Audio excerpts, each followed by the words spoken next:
Kia ora koutou katoa, ko Tricia Farrelly toku ingoa. I'd like to warmly welcome you to this event this evening. I have the absolute pleasure of introducing Dr. Pete Myers with us today. He's come all the way from the United States, and I'm going to introduce him in a little bit of detail. But first of all, I've got a lot of thank yous for those who've made this event possible in the first place. I would like to thank Jenny Bella from the Palmerston City Council and the library staff for providing us with this fantastic space for all these wonderful events that we have here, and for assisting with the promotion of this event. I'd also like to thank Professor Glenn Banks, who can't be with us today, from the School of People, Environment and Planning. The School of People, Environment and Planning at Massey University have supported Pete's stay and travels in Palmerston North, and his 2 additional presentations that he'll be giving in Wellington tomorrow at the Massey University campus and the next day at the Ministry for Environment. Thank you too to Professor Chris Anderson, who is here, and the School of Agriculture and Environment for providing the wonderful local wines and cheeses that I hope you've all been enjoying. I just would like to put a little plug in there for Steve's Whole Foods, who provided us with the cheeses this evening. They're all local cheeses. They've also provided us sustainably farmed salmon.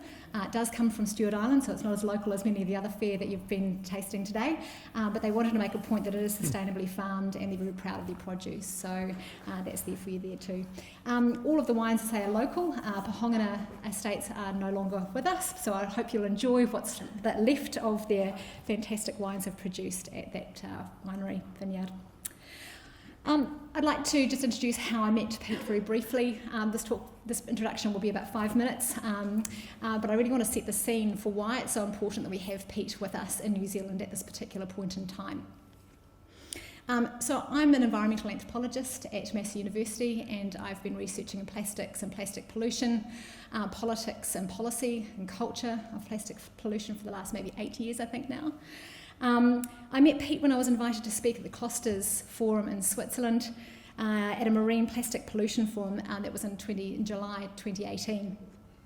I'd given a bit of a rant about individual consumer responsibility and how this was propaganda and a distraction from those most responsible for the plastics pollution crisis, which I named as the petrochemical industry and states, and how they were both tucked deeply into bed with one another. There was also a bit in my talk about how risk assessments for endocrine disrupting chemicals, main topic of Pete's presentation this evening, how those EDCs, or endocrine disrupting chemicals, were missing the mark. And Pete came and talked to me afterwards, which I thought was incredibly generous of him, considering the fact that my bit about EDCs was probably appeared pretty undercooked for someone with such a long pedigree of research in this field. We talked about his love of bird watching and told him that he absolutely had to come to New Zealand. I met him for a second time at a small gathering of ecotoxicologists and food packaging experts at a workshop in California earlier this year. Oh, sorry, am I pressing the buttons? Apologies. There you go. Sorry, Kate. I was wondering why you were looking up here with that face. So I met him at a workshop in California earlier this year. As I say, the majority of those who were giving presentations there were experts in ecotoxicology and food packaging. It was there that the question of Pete's visit to New Zealand was revisited, and I'm so glad that he and Lois, his wife, were able to join us for the next few days here. He's been up in Auckland already with green chemist James Wright and has had a good look, a little bit of a look up at the North Island. They said that they'd wished they had been able to spend more time. So thank you very much, Pete and Lois, for making the effort, and New Zealand really needs to hear what you have to say. And in a moment I'll explain why your visit is so incredibly timely, but first I wanted to just give a little bit more information about Pete for those who are not so familiar. So Pete's founder, board chair and chief scientist of Environmental Health Sciences, a not-for-profit organisation promoting public understanding of advances in scientific research on links between the environment and human health. For many years, he served as director of the W. Elton Jones Foundation, Charlottesville, Virginia. In 1991, he and Dr. Theo Colborn convened the Wingspread Conference that launched the interdisciplinary field of endocrine disruption. In 1996, Pete co-authored Our Stolen Future with Dr. Colborn and Diane Dumanowski. Pete had been honoured with a number of national and international awards, including the Distinguished Service Award from the Sierra Club, the Laureate Award for Outstanding Public Service from the Endocrine Society, and a Champion of Environmental Health Research Award from the US National Institutes of Health. This year, he received a special commendation from the Hawaii State Senate for his work on environmental health concerns. For many of you, his name is very familiar and his work is very familiar, and I know some of you who have contacted me since we've promoted this event have said that you've cited his work in your own research and public communications. Some people have emailed me also to tell me that they were compelled to research endocrine disrupting chemicals after reading Our Stolen Future. Our Stolen Future looked at how fetal exposures to environmental toxins can lead to a wide range of diseases later in life. The book was published 23 years ago. It was a bestseller and sparked some healthy controversy. Our Stolen Future stimulated hundreds of millions of dollars of research funding and thousands of research projects, which have looked further into the impacts of EDCs, or endocrine disrupting chemicals, on human health. Peter stated somewhere in one of his blog sites or on the website somewhere that one of the best things to come out of the book was that it led to many opportunities for the prevention of disease. He'll tell you more about that, so I won't go into the details or the key points of the book. But I do want to again make a brief note about the timeliness of Pete's work for Aotearoa New Zealand before I hand the floor over to him. Last year, the World Bank named New Zealand as one of the most wasteful nations in the developed world. Tons of consumer plastics have been stockpiling in New Zealand or going to landfill in the fallout of China's National Sword Program. In response, New Zealand found new markets in Southeast Asia in countries with the highest rates of marine plastic pollution in the world. New Zealand has yet to sign the Basel Ban Agreement, making it illegal to continue this kind of activity. So, as a response to our growing waste woes, the government has offered billions of dollars of funding to expand domestic recycling. Millions of dollars. The government is also currently supporting the development of a nationwide container return scheme. Better yet, however, the Ministry for the Environment has proposed regulated product stewardship schemes. Well-designed product stewardship schemes with a strong focus on prevention and reuse at the top of the waste hierarchy have the potential to stem the flow of non-recyclable, toxic, unnecessary and avoidable materials. If a material cannot be easily, safely and perpetually recycled, reused or composted, it does not really belong in a circular economy model. So we need to think extremely carefully about solutions, but also false solutions in our responses to this proposed suite of product stewardship schemes. There are some solutions that are currently gaining traction in New Zealand that risk human and environmental health.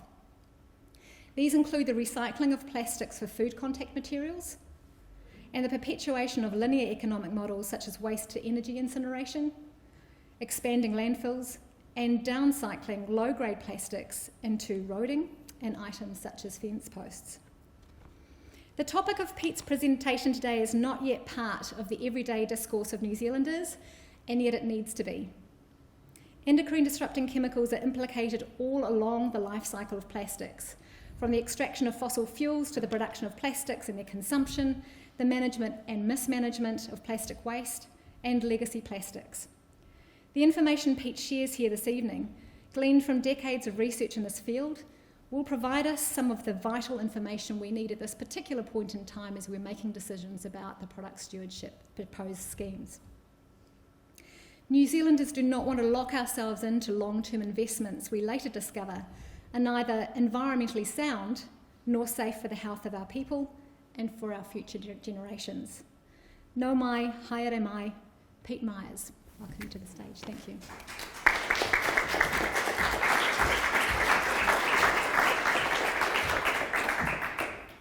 Good evening. Thank you all for being here. It's Tracy, that must be one of the most comprehensive and best introductions I have ever received. Thank you. Thank you very much. She revealed that I'm a birder. I'm a biologist. I've worked all over the Western Hemisphere at latitudes like yours, but I've never been here before. And so not only is it an honor to be with you this evening, telling you a little bit about what we've learned about endocrine disrupting plastics over the last 3 decades, but also to have the opportunity to explore some of the incredible biology that is part and parcel of your lives here. So thank you for sharing that with me. Lois and I are having a great time. First night of More Pork. What better could there be? So, I'm going to address the issue of are plastics a threat to human health? There's a lot that we don't know about that. But I'll maintain and hopefully convince you this evening that we know enough to be concerned, deeply concerned. And that's especially true of the chemicals that leach out of plastics, the monomers, the additives, things like bisphenol A's, bisphenols. How many of you are familiar with bisphenols? Okay, I'll go into this. And what about the phthalates or the perfluorinated compounds? These are dramatically toxic materials that are part and parcel of how plastic is used in our society. And until we get a grip on that and change how we make decisions about what's safe and what's not, we put generations at risk. I'm going to start with a personal story. That's my granddaughter. She was born in January 2019 by cesarean section, which was forced because of preeclampsia. She was born 2 months early, weighing 2.5 pounds. It was dicey. She spent 2 months in the neonatal intensive care unit.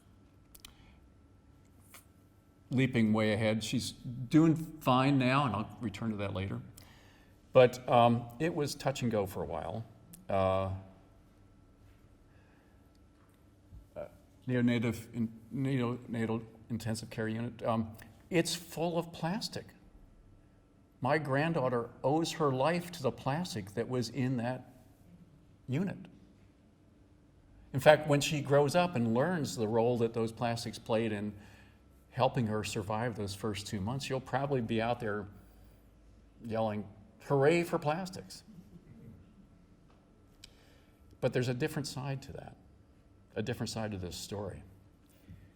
Some of you, I'm sure, have heard of the fires that are unfolding in California this year, last year, the year before. They produce scenes like this. This is Paradise, California.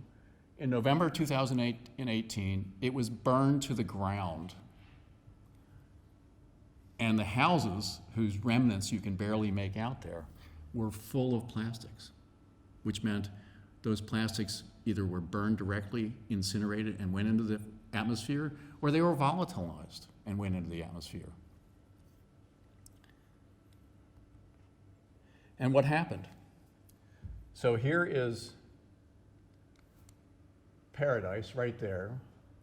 My daughter was in the beginning of her 3rd trimester in Oakland, California, right there. That smoke came like a hose and surrounded her home, invaded her home. It was perhaps the worst episode of air pollution in San Francisco's history.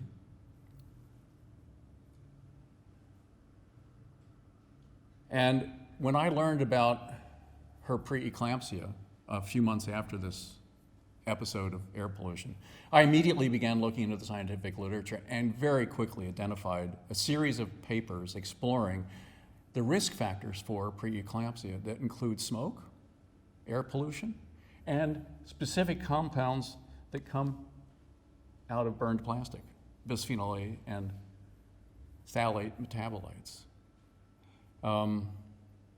So there is a dark side to those plastics too that we really don't think about. And for us, my daughter living in California, others in thousands, if not millions, being affected in California by the forest fires, this is an issue. It's an issue even for the firefighters who have to work in the midst of that plastic smoke. So here are the questions I want to address today. How did we get into this predicament? On the one hand, miracle materials capable of doing stuff nothing else is able to do. But health risks we didn't understand, which are actually quite substantial. Now, I should say, I'm a scientist. I know that the mere fact that there was smoke with plastic in it in the air where my daughter was in her third trimester doesn't prove that that caused her case, but it is a plausible risk factor, okay? And if it didn't cause it for my daughter, statistics would indicate it probably caused it for someone else. So here are the questions. How did we get into this predicament? What do we know about human health risks of plastics? Not so much the microplastics that we hear a lot about in the oceans, but the materials that those microplastics are made of. And is there a path forward out of this predicament? Well, how did we get here? Here's one of my favorite advertisements of all time, brought to you by the plastics industry. Plastics, an important part of your healthy diet. The plastics industry, the chemical industry, filled our magazines with advertisements like this before we understood the science of risks of these compounds. They made them irreplaceable in our lives. Remember Dustin Hoffman and The Graduate? Plastics. That was one of the first communication efforts to make sure that we didn't question what was happening. I actually lived the plastic dream in the 1970s. I was working in a lab, sawing polycarbonate, smelling this stuff that was being volatilized. It was BPA. I hadn't a clue. In the 1980s, my daughter, the same one, was playing with rubber duckies, which at that time were up to 40% phthalate by weight. I'll talk about the toxicity of these momentarily. And then, whoops, how am I going to go back? My favorite, as Lois will tell you, my favorite midwinter warm drink was to take a can of chicken broth and heat it, not in the can, but put it into glass and heat it in the microwave. Not realizing at the time that there were BPA epoxies lining that can and entering into the contents of the can that I was drinking. So when you look at the production history of plastics, it's really quite extraordinary. These are data from 2017, half of all the plastic that has ever existed was made in the 13 years prior to 2017. 8,300 million metric tons have been produced since 2050. So a lot's been produced since 1950. Most of it has gone to waste. About 12% has been incinerated. Just 9% has been recycled, and that number is getting smaller and smaller as countries like China begin to refuse our plastic waste. And if the current trends continue, about 12,000 metric tons of waste will be in landfills or in the natural environment by 2050. So here's the plastic industry. Can you all see that? And I should ask, can you all hear? Okay. So this is the plastic industry's projections of where they're headed. From The Graduate in 1968 to 2017 to today, where there's about 380 million tons being produced, they expect 1,800 million tons to be produced in 2050. It's a five-fold increase. Even at today's rate, we've got problems. Recycling can't deal with today's rate. What's going to happen in 2050? Recycling now is decreasing as a proportion of plastic produced. That's an exponential curve. There's no way a reducing curve catches up to an exponential curve, no matter how hard we try.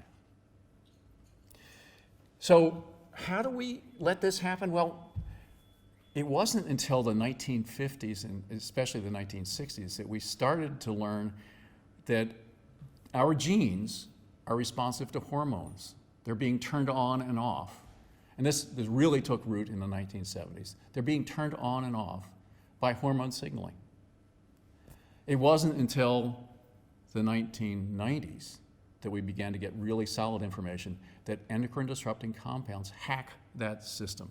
They cause genes to be turned on at the wrong time or prevent them from being turned on when you need them. So for example, a gene that is important to resisting a cancerous tumor can be blocked by an endocrine disrupting compound. If that compound is in you and you have a tumor, you are more likely to have serious problems with that health risk.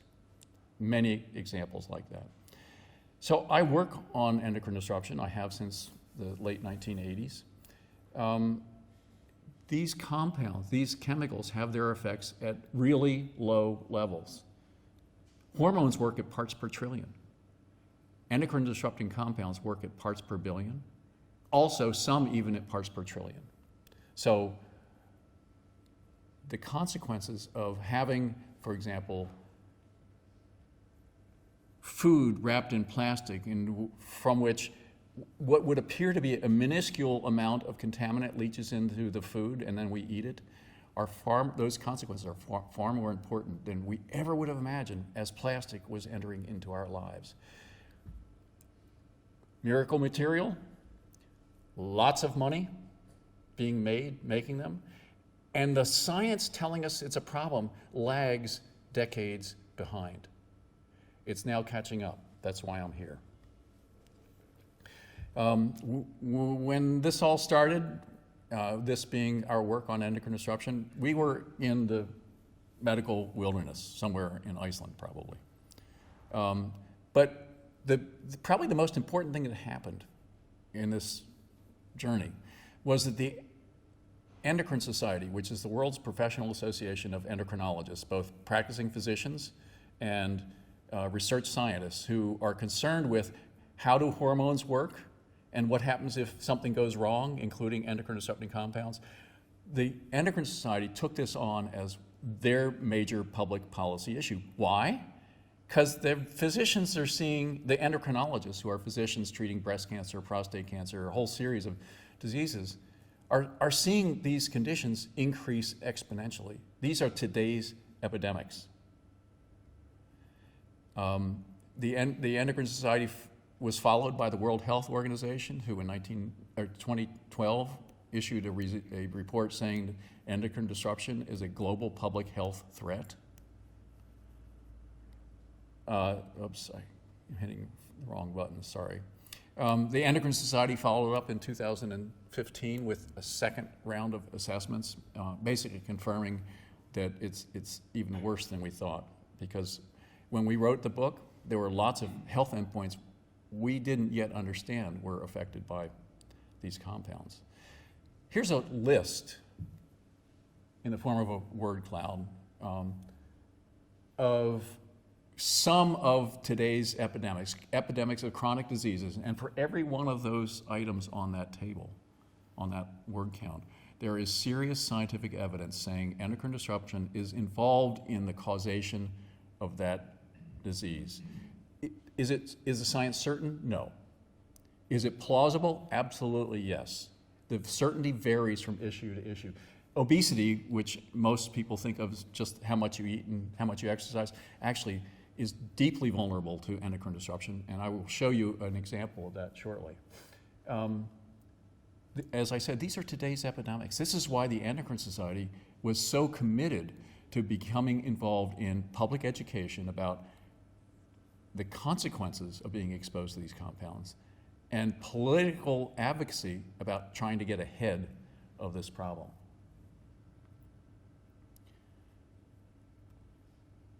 So let's think about plastic for a moment. What makes plastic toxic? First of all, you have the monomer. Okay, plastic is a polymer. It's a chain of molecules, and it's made up of individual molecules that are called the monomer. And sometimes plastics have multiple types of monomers in them. But think of the compound polycarbonate plastic. Polycarbonate. The commercial variations of polycarbonate are made out of bisphenol A. Bisphenol A is the brick in a concrete wall of polycarbonate that's linked by chemical bonds. Unfortunately, those chemical bonds are vulnerable to leaching into material with which they come into contact. So that's one source of what makes plastic toxic. A second one is that when you have a polymer and it's pure, it's almost invariably useless. You have to add stuff to it to vary its material characteristics. Chemical engineers are specialized in, among other things, adding stuff to plastic pure plastic pure polymers and making them do what we need them to do. So the rubber ducky is made out of, that I showed you, is made out of polyvinyl chloride.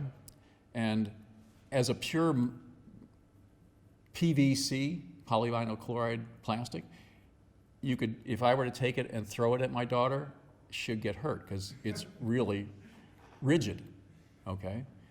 Phthalates are added to PVC plastic, and up to 40% by weight of PVC plastic can be phthalates to make it squishy.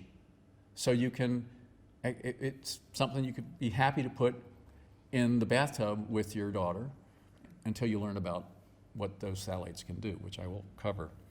So additives to plastics, and virtually all plastics have additives that do a wide array of things. There's pretty much no pure plastic that's only the monomer. Then you have this group of substances called non-intentionally added substances, with the acronym being there. And it's real simple what this is. When you go through the chemical reactions that make a plastic, actually, is that for me? When you make a plastic, there are various byproducts that are formed in the chemical reactions that occur, and they are impurities in the plastic. And there are thousands of them that occur not just because of what you know is in the plastic, what you know has been put into the plastic, but because no plastic is made from pure reagents, pure chemicals. They're made from mixtures that may be 95% pure or 88% pure. The purity depends upon what the chemical engineer wanted to specify as a criterion, but what it means is there's lots of opportunity for mischief because those impurities interact with the rest of the plastic to become these non-intentionally added substances. As I said, there are thousands. Some of them we know about. Most of them we don't have a clue about their toxicity. Some of them are quite toxic. And lastly, those plastic pieces adsorb and absorb chemicals, particularly the persistent organic pollutants, things like dioxins, which I know New Zealanders have heard about. Adsorption is that collects on the surface of the piece of plastic, and absorption is it goes into the interior of the piece of plastic.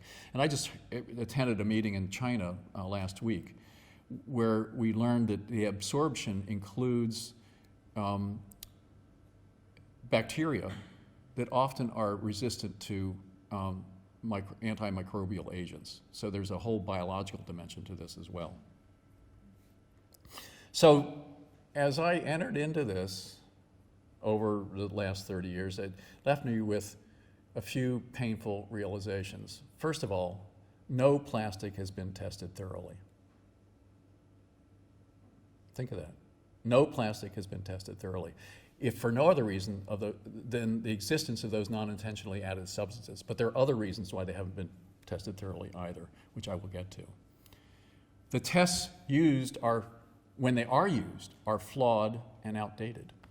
I'll go into that at length. Core assumptions that are underpinning those tests are wrong. They've been disproven by modern 21st century science. And then, unfortunately, because there's so much money at stake in the making and selling of plastics, some of the companies, not all, they're good companies, some of the companies have engaged in pretty grotesque manipulations to hide problems of their materials. And this is coming to light now as people explore court records where discovery is, particularly in the US, I don't know the legal system here, but in the US, there are ways for lawyers to understand what did they know and when did they know it. And the record of some of the biggest plastic producers are horrific in terms of things they knew 20 years ago that were contributing to a variety of health problems, including death. Here's an interesting study that just came out this summer. They performed an array of toxicity tests on a random sample from laboratories in which they were working of plastic products. And they found that across these range of different measurements of toxicity, 3/4 of the products they examined, were toxic. And perhaps here's the reference if anyone wants to take a picture of it and get it. Perhaps most troubling, we all love bioplastics, right? They're from biological materials, they've got to be safe. Polylactic acid plastic made out of lactic acid, which is in all of us. It's got to be the best material in the world. Unfortunately, it's got additives in it. And they reported that there was high baseline toxicity in virtually every sample of polylactic acid they examined. Biomaterials are not guaranteed to be safe. It depends upon what you do with them. If you add things to them, which always happens when chemical engineers want to make a product out of a basic monomer, you wind up with problems. You can test for that, but unfortunately that's not part of the standard process of this work. So this illustration is from the New York Times when they were covering a big story in 2017 looking at a phenomena that's now very well established in the scientific literature about human sperm count decline in the developing world. 50% decline over 5 decades in Western countries. New Zealand was not part of the sample. That doesn't mean you're safe. It just wasn't sampled. There's no sign of it slowing down. The decline is continuing. And now we're seeing samples coming in from other countries that weren't in the initial research. In China, in fact, declines are being reported that are even faster over the last 15 years. This result, which was first speculated about in 1992 in a famous paper, challenged out the wazoo when it came out. And a colleague of mine, an epidemiologist named Shauna Swan, for the last 30 years has been pursuing developing the scientific standards that would allow all the criticisms of the original study to be answered. And she published this in 2017. If you want to take a picture of the image, there's this graph on the left with all the bubbles is the raw data. It's a simple regression. It's highly statistically significant. The graph on the right shows a 59% decline from 1972 to 2012. And that's correcting for a variety of confounding factors. Epidemiologists are now asking, what if, well, first of all, they split this graph into different sections, first decade, second decade, third decade, fourth decade, fifth decade, and then they looked at rate of decline in those different decades, and it hasn't changed. It's continuing at the pace at which it's been going over those 5 decades. And now they're beginning to ask, well, what happens if it continues for the next 30 years? And the implications are that there will be many, if not most, young men in those countries that are subfertile. It doesn't mean they can't reproduce, but it means they'll be more difficult.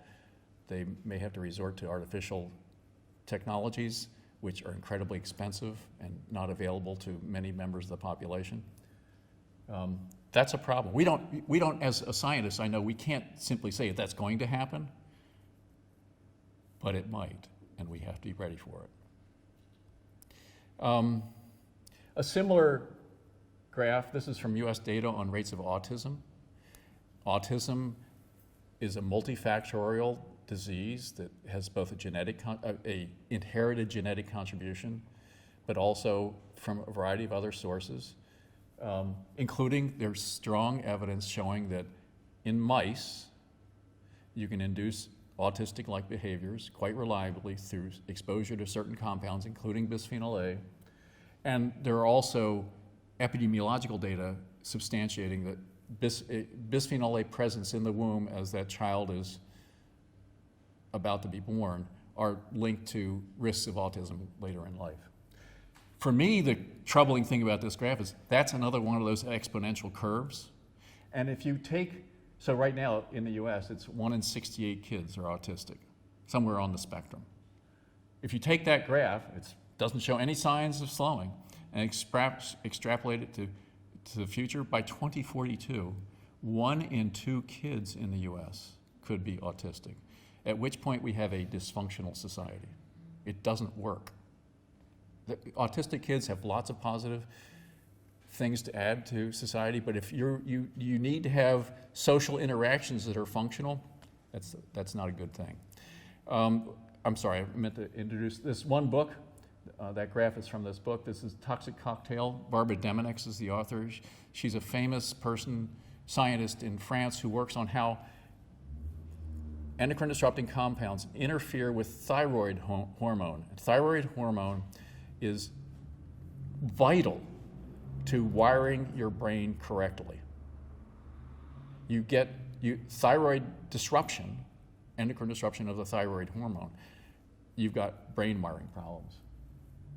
And just recently, Leo Tresande, a pediatrician, published a book this year called Sicker, Fatter, Poorer about endocrine disruption and goes into the science of autism also.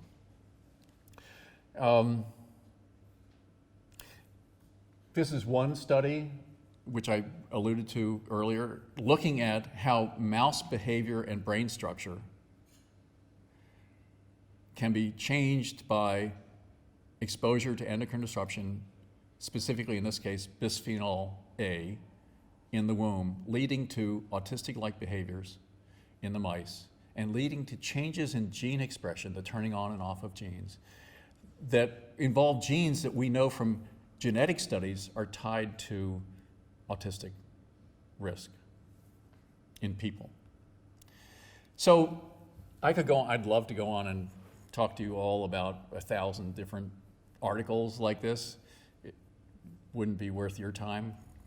Let me instead go to 30,000 feet and talk about some of the major changes that have unfolded in this science since I began working on it in the early 1990s. It is truly a revolution in science. So the first key point, which is really well established, exposure to endocrine disrupting compounds is ubiquitous, including from plastics. There are other compounds that are EDCs that are not plastics, but a lot of the stuff that we're seeing from plastics are from endocrine disruption activity. Second, low doses matter a lot. Third, the events that begin in the womb don't stay in the womb. They can play out over the lifetime of the individual exposed without signs of it early in life.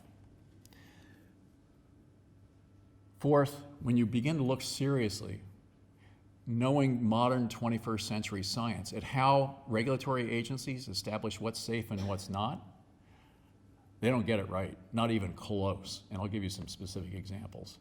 So I'll go through each of those with examples.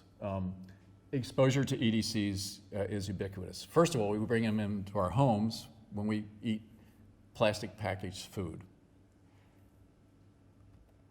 We also use plastic materials that are coated with endocrine disrupting compounds. We also have consumer goods in our houses that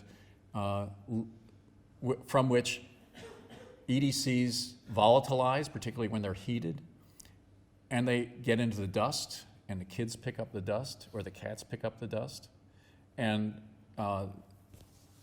they receive doses which are problematic. I'm not sure why that went that way.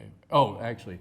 And so lastly, there's this material, I've mentioned it, bisphenol A. Bisphenol A enters our lives several different ways. It has been widely used as basic material for making plastic drinking water bottles. Now, many bottles contain chemicals that are replacements of BPA. I can go on at length about this. Many of them, the replacements, are minor variations on BPA and also cause problems. It's just they hadn't been tested before. Cans are lined, as I mentioned early on, cans are lined with bisphenol A epoxies. And when the food is manufactured and put into the can, it's almost invariably heated, and that heat increases the rate at which the BPA is sucked into the food. And here's one. How many of you know about BPA and thermal receipt paper? The receipt papers you get at the ATM machine or the gas station or the fast food joint. This is probably the biggest source of BPA exposure for any of us because they're coated with BPA dust, which isn't bonded, isn't glued. It's just dust on the surface. Why would it be there? Well, when that paper comes out of the printer, there's no ink in the printer. Instead, there are tiny microcapsules of dye embedded in the paper, and as the paper is coming out to form the receipt, hot needles puncture those microcapsules. The dye that's in them, which originally is clear, leaches to the surface, rises to the surface, and bonds with bisphenol A, which is there not as a plastic, but as a developer. We've done quite a bit of experiments on how these compounds are absorbed dermally, not just from your original contact, but virtually every wallet in this room that has currency in it has BPA in it, because what do you do with your receipts? Not everyone, certainly I don't anymore, but you put them in your wallet, right? And it's just dust. It's not glued, it's just dust, and it rubs off on the currency. So we bring stuff into our homes,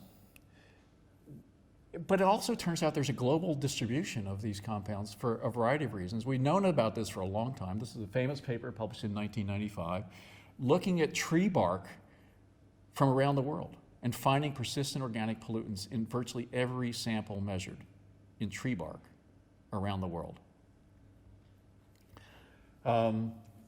Polar bears are a great reservoir for absorbing endocrine disrupting compounds. Why? Because many of them are what's called semi-volatile. They evaporate in the heat, but when it gets cooler, they condense. And so this creates a global transport of these materials from where they're made to colder and colder places because they're less likely to evaporate where it's colder. And so they accumulate in the Arctic. In the Arctic ice, they accumulate on glaciers. New Zealand's glaciers certainly have these compounds in them. They're everywhere. Here's a recent example. I've mentioned phthalates. Phthalates are put into plastics as plasticizers to change the material characteristics of the plastic. This group of French scientists sampled ants from 17 countries on 3 continents. They sampled ant cuticle, the skin of the ants, for phthalates. They found phthalates in every ant sampled from those 17 countries and 3 continents, including at this field station in the middle of the Amazon forest, far away from where the phthalates were volatilizing and being transported by atmospheric currents. The levels that they observed in the ants, when they did experiments with ant queens, they found the levels were sufficient to interfere with ant reproduction and ant immune function. Not good things. So, ubiquitous exposure, low doses matter a lot. When I started on this, I began to wonder, what is a low dose? And those chemists and the scientists were talking about a part per billion, a part per million, a part per trillion. What is a part per billion? It's 1 pancake in a sack of pancakes 4,000 miles high.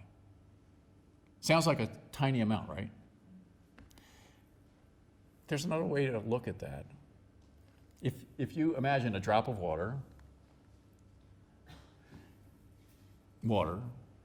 with a concentration of bisphenol A in it at 1 part per billion, 1 part per billion in that one drop, how many BPA molecules do you think would be in that one drop?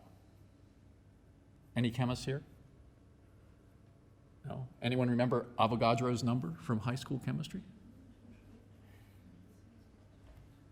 2.65 trillion molecules of BPA would be in that one drop. And when you have hormonal processes that are mediated by small numbers of molecules, that's a lot to cause damage. Low doses, the concept of low dose is easy to dismiss if all you think of it is as low. But if you begin to think about it as in this way, it makes a lot of the science I talk about much more plausible. So I began to have questions. So you set doses. The regulators they determine what level they think is safe by performing experiments with animals using some procedures I will describe. And often those doses are way above the safe dose they estimate, is way above anything we would come in contact with in our normal lives. And yet there are thousands, literally, of epidemiological studies looking at the associations between disease and exposure in the general population that could not happen if those safe doses are truly safe. I'll explain this. How can that be? But I do want to mention something before I get on from the low dose issue. How many of you have kids who play on artificial turf? It's recently become known that artificial turf contain what are called perfluorinated compounds. And they're put into turf because you make the grass blades by squeezing a mixture of plastic out of what's called an extruder, and you wind up with a lot of blades that you then weave into the mat. They come out easier if you've got perfluorinated compounds in them. That's why they use it, okay? But the epidemiology and toxicology of exposure to perfluorinated compounds has really been revolutionized in the last 10 years. The person who just resigned as director of the National Institute of Environmental Sciences in the US, which is basically our top toxicologist, looking at a variety of studies, said we're going to have to reduce the safe dose estimate to 0.1 parts per trillion of these compounds. And yet they're in artificial turf.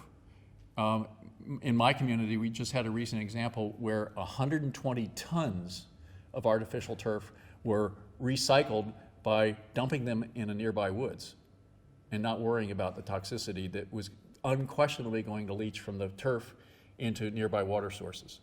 So if you hear about artificial turf uses in New Zealand, begin to ask these questions, and I can get you references. This study here, which was a really brilliant examination of the consequences of exposure in teenagers to certain perfluorinated compounds. It was made possible by some industrial accidents in Italy, but also with some very sophisticated lab work follow-up. They discovered things like reduced penis size in the kids, in the males, reduced sperm count, and a range of other effects at levels being experienced by this population that I think all of us would agree are probably not desirable. Events in the womb don't stay in the womb. I hope you've all eaten dinner. This is the inside of a mouse. Actually, it's the inside of a mouse that's my age in mouse years, okay? It's got kidneys that look good. It's got a bladder that is the normal size for that. It's a male, and that's part of the story. So my age in mouse years, the control mouse in an experiment done by a famous investigator in these issues, Fred von Saal from University of Missouri. And what he did was he exposed the experimental animals to 20 parts per billion of bisphenol A while they were in mom's womb. Look at this, and then look at that. The kidneys have gone completely necrotic because of that exposure, 20 parts per billion. The bladder would have exploded in the next few days if the animal had not been sacrificed. Testis looks the same. What's happening here? So over the lifetime of the animal, certain tissues in the urethra, which is the tube mice pee through and that people pee through, that connects the bladder to the outside world, certain tissues in the urethra where the urethra passes through the prostate gland, they were altered by bisphenol A so that the genes in those tissues responded differently later in life. They responded inappropriately later in life. They responded by constricting until the animal could no longer pee. Urologists actually love this work. Why could that be? It's because it's the first animal model of obstructed bladder syndrome. And they're now using these animals that have been treated in this way to try and figure out, well, are there physical interventions? Can we put stents in the urethra to protect the adult from that? Can we interfere pharmacologically? Obstructed bladder syndrome is common in men my age. Elder, did I just call myself elder? Sorry, Lois. And we don't know what causes it, but this is some mechanistic insight using really sophisticated tools that is giving us a hint and also giving us opportunities to control the disease once it develops. So that's a mouse exposed in the womb playing out over the lifetime of that mouse. It doesn't stop there. This is great-grandmother, this is grandmother, this is mother, and that's daughter, who is the great-granddaughter of this woman here. We now have many studies that show that exposures to her affect her and him. Even though there are no changes in DNA sequence, it's called transgenerational epigenetic inheritance, fancy term. And what's happening is changes in how genes are being turned on and off that are caused by exposures are being transmitted faithfully down at least 4 generations. That's a problem. If that isn't an argument for using precautionary considerations in how we regulate these compounds, I don't know what is. I showed you this slide before. This is actually, I didn't tell you this before, this is actually studying 4th generation mice and autistic-like behavior in those fourth-generation mice following exposure to great-grandmother. And I should mention one other thing here. Some of you probably are aware of the big debate over glyphosate Roundup. Just this spring, there was a study on Roundup conducted by one of the leading scientists on this transgenerational epigenetic inheritance, which complicates the issue even more. He did the classic experiment, exposure to great-grandmother, following the effects out to fourth generation. What happened? The effects, which included decreases in sperm count and other reproductive failures in the subsequent lineage, they weren't visible in the first generation. So grandma didn't show them at all, but also the mother, okay, the next generation, which biologists call F1, they didn't show it either. And yet there's no regulatory test that's ever been done. So the regulatory agencies, I submit to you, use outdated science instead of modern science. It's kind of like, if you want to see pictures of the galaxies that the Hubble Space Telescope has revealed, the agencies use binoculars in their backyard. It's that bad. Profoundly flawed assumptions. I'll cover two of them. One is called the Paracelsus problem, and the other is the cocktail effect. Paracelsus was a toxicologist in the late 1500s, born in the late 1500s, whose work established the standard assumption that the dose makes the poison, which is translated by regulatory agencies into the assumption that high-dose testing can be used to predict low-dose results. And if you don't see things at high doses, that absolves the chemical of any problems. And I want to show you quickly two examples. I mentioned obesity earlier. This is representative of two strains of mice. The control animal, normal. The experimental animal, morbidly obese. Same strain. They ate the same amount over their lifetime. This is about middle age. And they exercised more or less the same amount. What happened? Well, the morbidly obese mouse was exposed to 1 part per billion for the first 4 days of life to an endocrine disrupting compound, which led it to have, I could go into this at length, but basically it meant the animal grew up with more fat cells, which made it more vulnerable to becoming obese. Why is this a demonstration of the Paracelsus problem? Dose makes the poison. Because what would happen if you exposed the experimental animal to 1,000 parts per billion instead of 1 part per billion?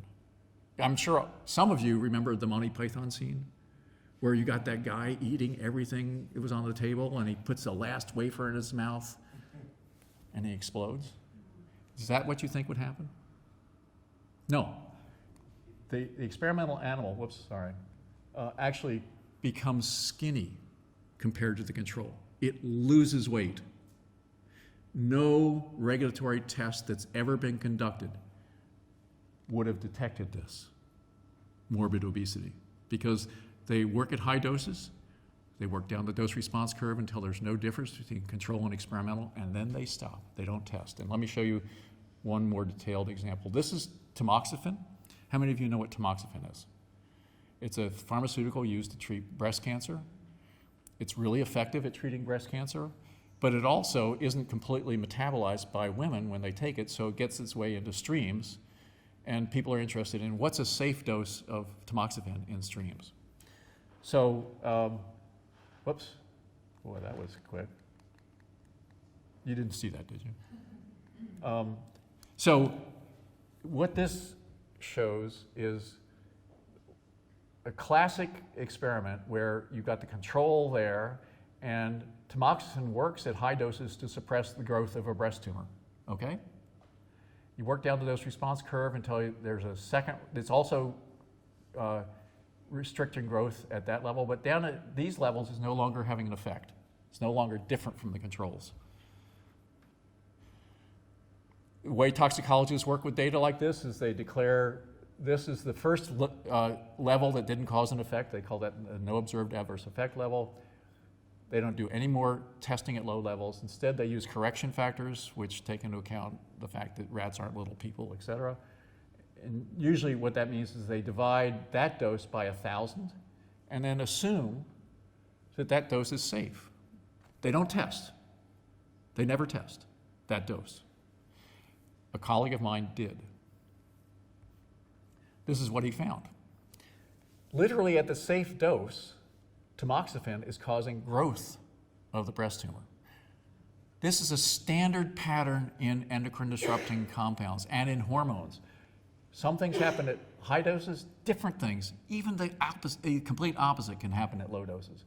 And so you wind up, actually this is well known in among physicians, it's called the tamoxifen flare. It hurts because your tumor is growing. What's the true safe level? It's vanishingly close to zero. And there's how am I doing? 5 minutes. Okay. How are you all doing? More? Okay.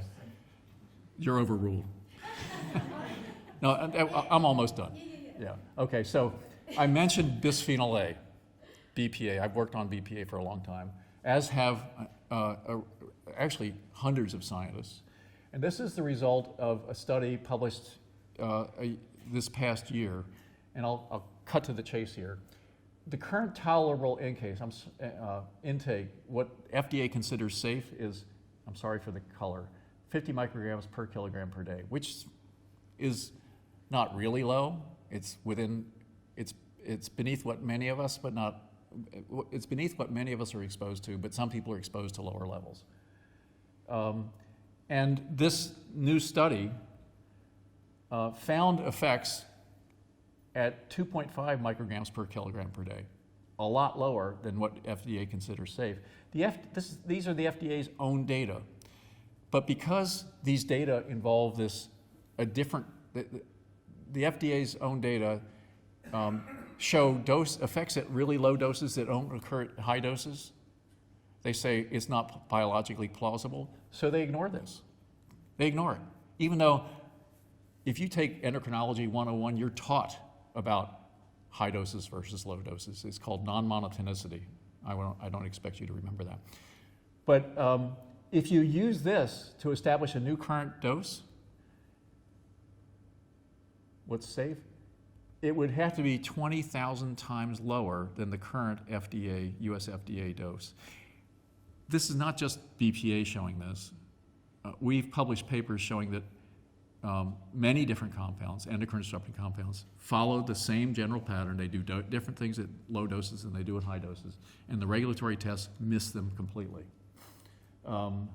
Okay, so the other assumption is called the cocktail effect. House, some of you will recognize House. What's the first question that your doctor asks you when he prescribes a new medicine? What are you taking already? But the regulatory agencies consider chemicals one at a time, never the mixtures. And I could go into details on that. I won't. I do want to do this. Okay, so coming to the close. I could listen to you all day. Yeah. Okay. So it was a dark and stormy night in Camden, New Jersey. I was on lecture tour for the book. Camden. Anyone know where Camden is? Well, when I was growing up on the East Coast, that was where the mob was. Okay? If they didn't like you, they used what were called cement overshoes, where they get a bucket of wet cement, they stick you in it, they let it dry, and they throw you into the river. Okay, that's background. I was lecturing that evening to the Society of Plastics Engineers, not my friends. I do that regularly because I want to know what they're thinking. I want to hear what their challenges are. I want them to hear what my thoughts are. And it was a typical evening with them. They had people in the audience prepared to throw javelins at me. They did. I survived. At the end of the talk, I was packing up my PowerPoint and everyone left except for two big guys in the room, in the back of the room, and they start walking towards me. And I kid you not, I was physically afraid. They walk up to me and they get in my face and they say, "Dr. Myers, we like what you're doing, And I go, what? No, we like what you're doing. You're making certain commodities, plastics, unsellable in the market.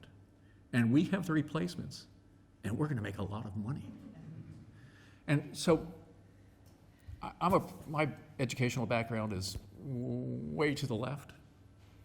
And I never thought of that approach as helping us deal with the problem that surrounds us. How do we replace today's inherently hazardous materials? So I began to work with chemists, helping them understand my science, and working with them to try and design methods that could allow them to create new molecules that achieve the material characteristics that they wanted, but weren't endocrine disrupting compounds. And here's a picture as part of this process. This guy, Terry Collins, is a Kiwi. I work with Terry really closely. He's now at Carnegie Mellon University in Pittsburgh. And he's working here in a team with another green chemist. Terry is a green chemist, wanting to make safer materials. John Warner is a famous green chemist doing the same thing. And this guy is one of the world's experts on endocrine disrupting. And we were trying to create a team that could think through, if you want to avoid endocrine disruption in the manufacture of new materials, how do you do it? We spent 8 years in that project, and this was one of the games we played to get them to work in teams. We finally, in 2012, published in the Royal Society of Chemistry's journal, Green Chemistry, a very extensive article called Designing Endocrine Disruption Out of the Next Generation of Materials. We can do this. We know enough now about why many endocrine disrupting chemicals cause problems. We don't know everything, but we know enough now to make much safer chemicals and to begin to replace what's in today's materials with things that are safer. So I think we have a path forward, and it includes multiple pieces. One is we have to pursue this option. We need to redesign the molecules using modern 21st century science to avoid intrinsic hazard. We've got to reform the regulatory system so that how they approach that stuff, what's safe and what's not, actually reflects what we now understand. And lastly, we need to help the public understand these options are literally in front of us. They're available to us. You guys, the people here in this audience who are consumers, are driving chemists in the right direction, driving companies in the right direction through your choices. And the stronger those choices become, the greater the pressure becomes, the more likely we're going to be able to implement a redesign of materials and also a reform of the procedures. So here's my daughter and granddaughter again, and there she is just a few weeks ago. So things are looking good, although Lois and I know enough about things that start in the womb don't end in the womb to know we've really got to be vigilant as Sierra, that's her name, is growing up.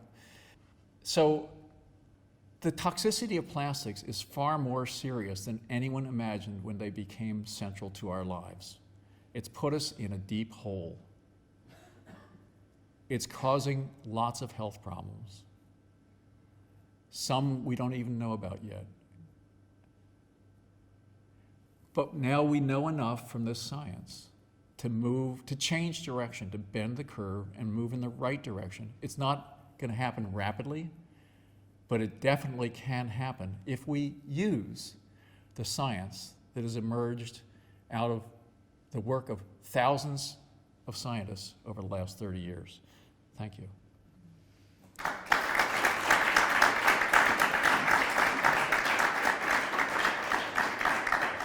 This is a weekly publication that's free from my organization that helps you keep track of the news on plastic from sources all over the world. So just take a photograph of the URL and sign up. It's free. Monday morning, East Coast time, 9 a.m. every week. So thank you. I'm happy to answer. Are you want to moderate this? Please help me touch more food and drink, but this is the opportunity. I really love it. If people have any questions or comments, so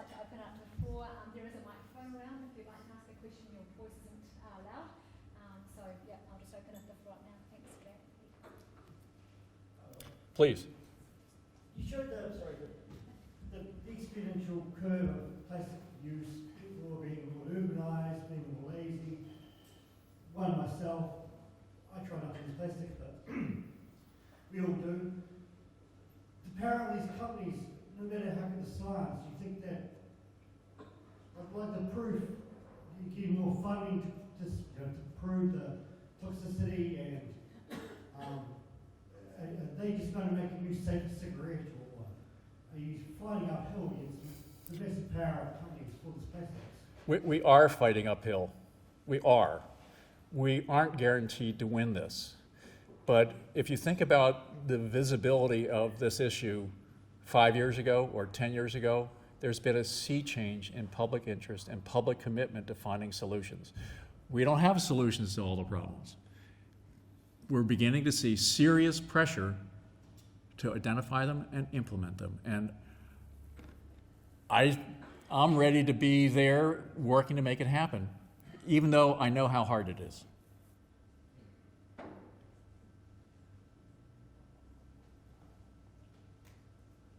Yeah.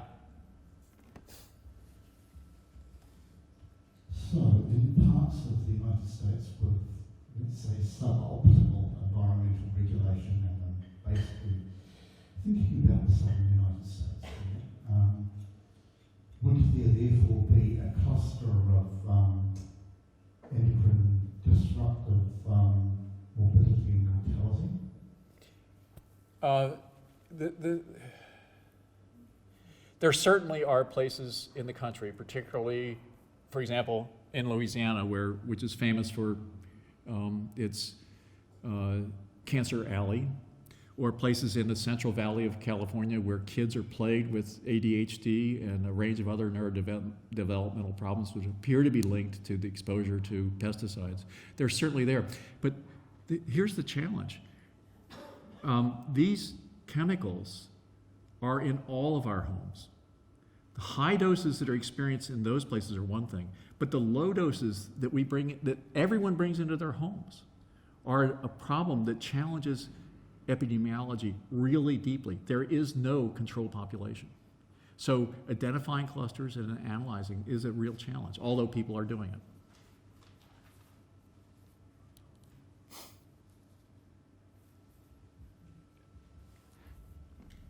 You showed a few exponential curves, including the plastic production going up, but also you mentioned the autism problem. Yeah. And I'm just wondering how realistic is that you have exponential growth in all of these characteristics or aspects, because normally exponential growth is not a natural phenomenon which stops at some point, right? I'm just showing you data, Yes. okay? Those are the data and also the industry projections for their exponential growth. The autism stuff is data, is based upon data. Exponential growth continues until it doesn't. Then it usually crashes. That's at least in a biological system where I've studied it. We can't dismiss those curves because they are exponential, because as I said, they're based upon data and industry projections. Now, I'm pretty confident that the industry projections are going to fail. But they're going to fail because of the efforts of people out here who are going to raise serious objections to allowing plastic production to continue along that course. Exactly how it's going to play out, I don't know. Maybe Tricia knows. You probably do. Oh, sure, yes. It's a problem, and I think the first thing we have to do, we have to own the problem. It's a big problem. And then we have to begin thinking, how do we chip away at it?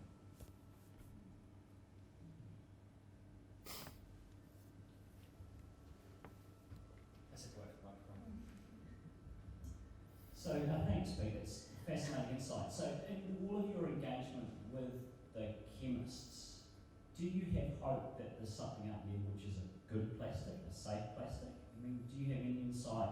Because what was quite scary to me is it's not just the additives, it's the monomers as well that you're saying are toxic. And, the polymeric So, do you have any insight to what's good? Well, I have insight as to how to determine whether that plastic or that plastic is good, and that's what we're not doing before we let it in the marketplace. If we do that, then we will learn. But unfortunately, most of them have, in fact, none of them have been adequately tested. The PLA stuff, that's additives. The basic monomer is safe. Hopefully we can learn how to make a cup that doesn't melt, but it does biodegrade, which is the goal of PLA plastic. Hopefully we can find some additives through testing that achieve the material characteristics without undermining the greenness of the product. But we're not there yet because we haven't been asking the questions. And my plea is that we ask the questions. Thanks so much. Really enjoyed that and learned heaps. I've got a really technical scientific question for you, as Tracy will understand. I'm a social scientist who works with her. Should I buy a supermarket rotisserie chicken in plastic on the way home tonight? And I'm thinking no. But more generally, how on earth do you live your life knowing everything that you know? Maybe you should ask my wife. Let me recommend a book. Because we can't let the enemy become the perfect of the good. We have to have baby steps we can take. We stopped buying plastic wrapped, or chicken wrapped in plastic. We stopped buying, there isn't a can in my house, there hasn't been a food can in my house for 25 years probably, despite my love for chicken broth. There's a book, which I'm not the author of, but I did help bring it to be, called Green Enough. It's for busy moms who don't want to be chemical engineers when they go shopping for their kids. And it lays out paths for many of the issues that I've talked about tonight and more that say, okay, here's how you get moving in the right direction. Because if you're moving in the right direction, then the next step, once you get to that first step, the next step becomes often easier as you gain the momentum. The author is Leah Segedie, Segedie, and my role in the book, so she's a famous mommy blogger with a potty mouth, and that mouth is in the book. If you'd be offended by that, don't bother to read the book. But basically, she asked me to appear in little bubbles in the book saying, Leah may have used some bad words here, but she's got the science right. So that's my role in the book. And I don't get any revenue. I don't get any royalties from it. It's Green Enough. And there's another book called Slow Death by Rubber Duck. Have any of you heard of that book? It's really interesting. It's by two guys who locked themselves in the apartment of one of their mothers and manipulated their use of consumer products and food products to, on the one hand, sometimes increase exposures and other times decrease exposures. And that for 5 of the 6 materials, 5 of the 6 chemicals they did this with, they were able to produce results they wanted. They showed if I eat a lot of canned soup, I have more BPA in me. If I avoid certain cosmetics, I have fewer phthalates in me, et cetera. Unfortunately, they couldn't deal with the perfluorinated compounds because those are so persistent. They're called forever chemicals. But Slow Death by Rubber Duck, it's funny. These guys had a lot of fun, playing with how to do this and then executing it. And it points you in directions you can take.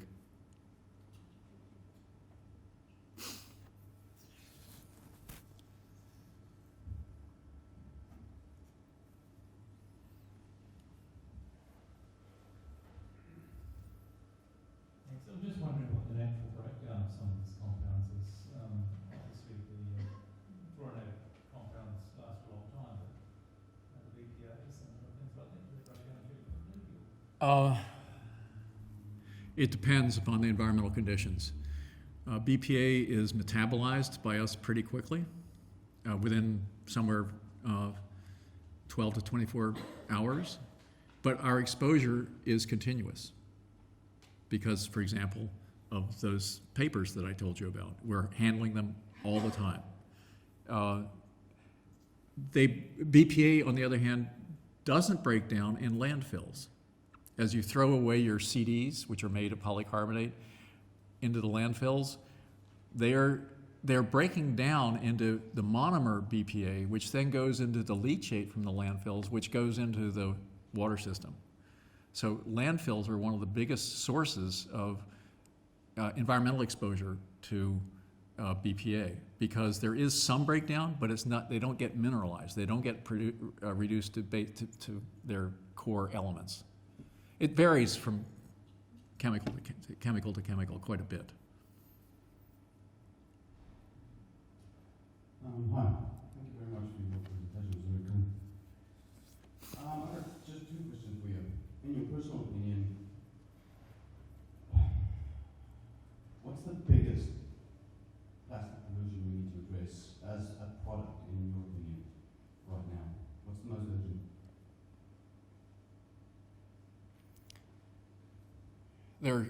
There are a number of candidates. And what we're hoping to make the regulators do, who are responsible for safety, is stop addressing them chemical by chemical, but address them.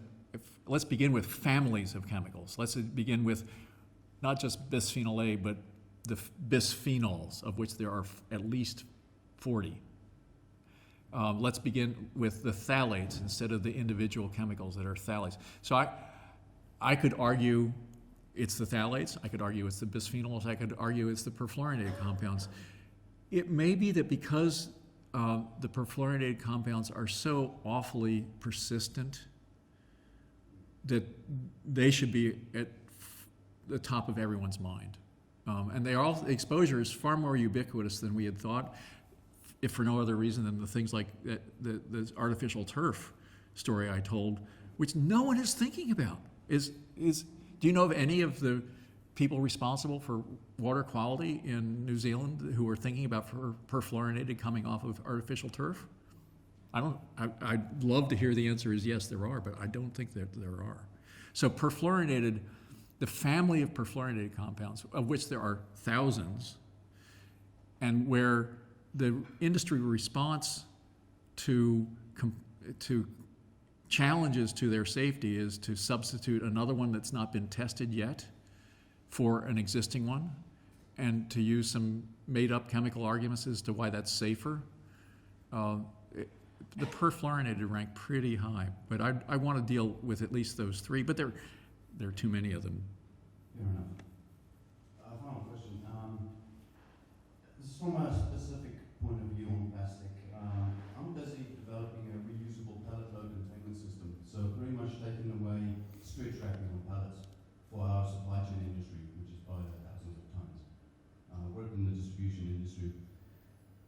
That's low density polypropylene. I'm not a chemist at all. I'm replacing that, say 1,000 tons per year that we waste that goes straight to landfill. Let's say that 9% gets recycled, right? With a polypropylene material, our reusable system, which can be used over a decade, over 2 decades, because we can repair them. I'm just wondering, in your opinion, would that be worth us attempting, because we're just about to launch this product, would that be worth, from a plastic point of view, in your opinion, to do? Well, I would begin by saying, let's bring in the experts, the chemistry experts who deeply understand that specific molecule, and look carefully to determine, are we doing what we've done so many times, making today's solutions become tomorrow's problems? Because that's the history of this issue. Today's solutions become tomorrow's problems. Is this possibly a better path? Yes. I don't know enough about the chemistry of that specific compound to be able to answer, but I know who to ask. Yeah. And if I were you, and this is your business model, I would be getting some people in your group to ask the toughest questions possible, because all too often, today's solutions become tomorrow's problems. That's exactly what we don't want to do. Yeah, none of us want to do that, but we haven't realized we had to ask the types of questions I've raised this evening. So thank you for asking that. Thank you very much. Yeah, I'm just wondering, so you showed this flare up at very low This what? doses, Yeah. at low doses, and then apparently no effect at intermediate doses, and then another effect at high doses. And you also showed that it's going through generations, these effects.